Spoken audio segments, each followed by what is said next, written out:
ఒక అత్యంత బాధాకరమైన సంఘటన ఏదైతే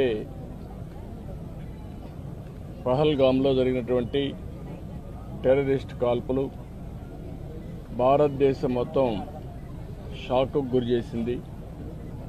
ప్రపంచాన్ని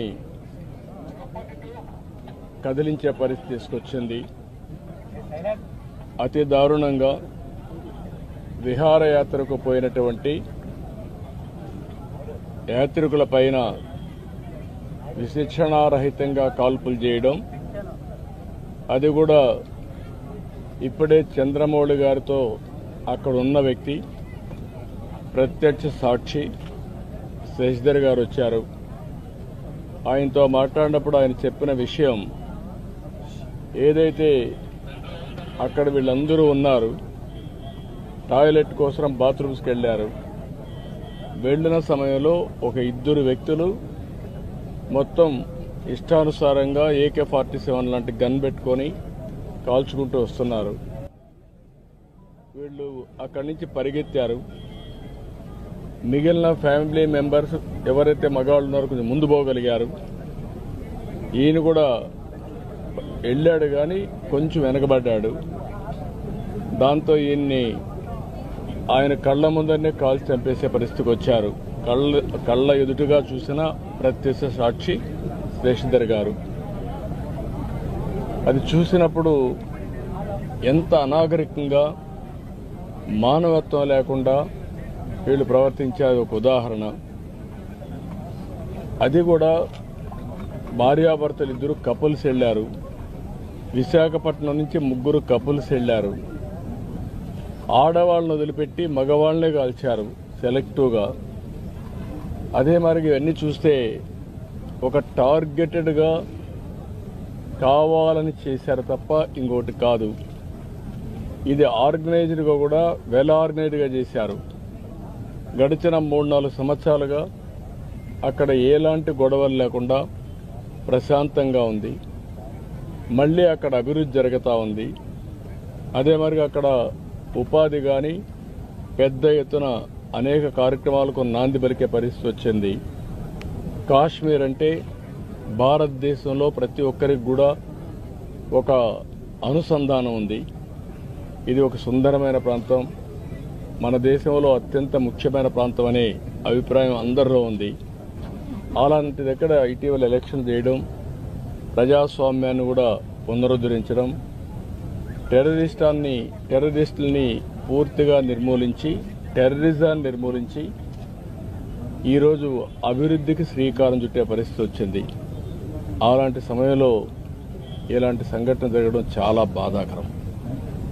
దీన్ని భారతదేశంలో ఉండే ప్రతి ఒక్కరు కూడా తీవ్రంగా ఖండించాల్సిన అవసరం ఉంది. ఇలాంటి టెర్రరిస్టులు భారతదేశాన్ని ఏమీ చేయలేవు. భారతదేశంలో ఒక సుస్థిరమైన ప్రభుత్వం ఉంది, సమర్థవంతమైన నాయకత్వం ఉంది, ధీటుగా ఎదుర్కొనే శక్తి సామర్థ్యాలు కలిగిన ప్రభుత్వం. అలాంటి కేంద్ర ప్రభుత్వంలో ఉండే ఈ ప్రభుత్వం మీద ఇలాంటి చిన్న చిన్న సంఘటనలతో ఏదో కావాలని డిస్ట్రాక్ట్ చేయాలని ప్రయత్నం చేయడం, ఇది వాళ్ళ అవివేకం తప్ప ఇంకోటి కాదు. ఏది ఏమైనా ఇలాంటి క్లిష్ట పరిస్థితులు వచ్చినప్పుడు దేశమంతా కూడా సమైక్యంగా నిలబడాల్సిన అవసరం ఉంది. అందరం కూడా నరేంద్ర మోడీ గారి యొక్క నాయకత్వం కింద సెంట్రల్ గవర్నమెంట్ చేసే ప్రతి ఒక్క కార్యక్రమానికి మనం సంఘీభావాన్ని తెలియజేయాల్సిన అవసరం ఉంది. ఇది దేశ సుస్థిరతకు సంబంధించిన విషయం. అలాంటి సమగ్రత, సుస్థిరత దెబ్బతీసే పరిస్థితి ఎలాంటి వ్యక్తులు చేసినా, ఎలాంటి శక్తులు చేసినా దాన్ని ధీటుగా ఎదుర్కొంటామని మనం సమాధానం చెప్పాల్సిన బాధ్యత, అవసరం కూడా ఉంది. అందుకే ఈరోజు దేశమంతా కూడా ఎవరైతే చనిపోయారో చాలా బాధేస్తుంది. వాళ్ళని మళ్ళీ తిరిగి తేలేం. మన రాష్ట్రంలో ఇద్దరిని పోగొట్టుకున్నాం. ఇక్కడే చంద్రమౌళి, అదే మరిగా మధుసూదన్ కాబల్లో. వీళ్ళిద్దరూ కూడా, మధుసూదన్ అయితే ఒక IT ప్రొఫెషనల్, ఈయనైతే SBIలో పనిచేసి రిటైర్ అయ్యి నాగమణి ఆయన వైఫ్తో కూడా కలిసి 3 కపుల్స్ వెళ్లారు. వాళ్ళ బాధ చూసినప్పుడు ఎవరైతే ఆయన సిస్టర్లో ఇప్పుడు చూసాం కుటుంబం కుంగిపోయే పరిస్థితికి వచ్చారు. ఏది ఏమైనా ఇలాంటి సమయంలో ప్రజల్లో చైతన్యం తేవలసిన బాధ్యత మనందరిపైన ఉంది. అందరం కూడా ఒకే మాటపై నిలబడాల్సిన అవసరం ఉంది.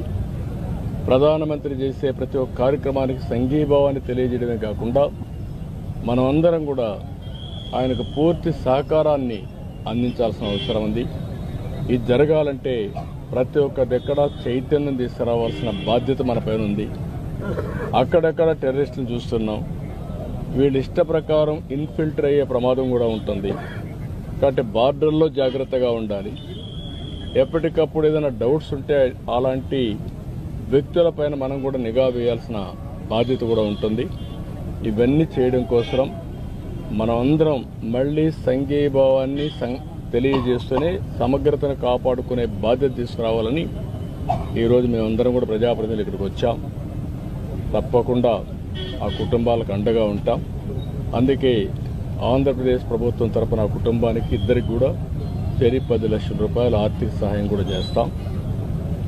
ఎందుకంటే ఒక సంఘీభావాన్ని తెలియజేస్తూ మనం అందరం కూడా ఆ కుటుంబాలకు అండగా ఉండి ఆ కుటుంబాలు నిలదొక్కుకోవడానికి ఏమేం చేయాలో అన్ని చేయడానికి మనం ముందుకు రావాలి.